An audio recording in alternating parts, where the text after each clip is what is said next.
జమ్మూ కశ్మీర్లో భారీ వర్షాలు కురుస్తున్నాయి. జమ్మూలో అయితే కొండపోత వాన కురిసిందే. రోడ్ల మీద నడవలేని పరిస్థితే. పార్క్ చేస్తున్న వాహనాలు సైతం పూర్తిగా మునిగిపోయాయి. ఈ పరిస్థితి మరొక 2 రోజులు ఉంటుందని వాతావరణ శాఖ ప్రకటించడంతో అప్రమత్తమైంది కశ్మీర్ ప్రభుత్వం.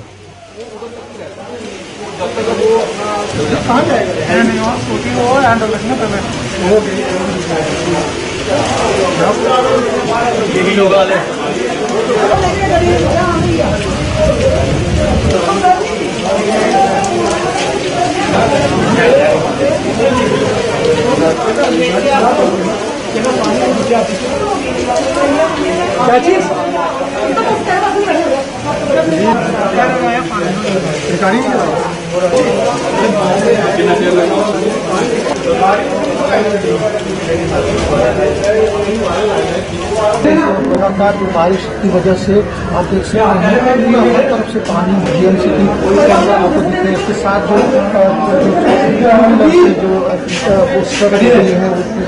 और ये कहीं ना कहीं जो जीएमसी का जो ताना बाना है जो म्यूनसिपल कॉर्पोरेशन की जो जहाँ पे या लोकल एडमिनिस्ट्रेशन जीएमसी की आपको दिख रहे हैं। इसके साथ जो और ये कहीं ना कहीं जो जीएमसी జమ్మూ కశ్మీర్లో కురుస్తున్న భారీ వర్షాలతో కొండ చర్యలు విరిగిపడుతున్నాయి. ఘాట్ రోడ్లలో ఎక్కడ వాహనాలు అక్కడే నిలిచిపోయాయి.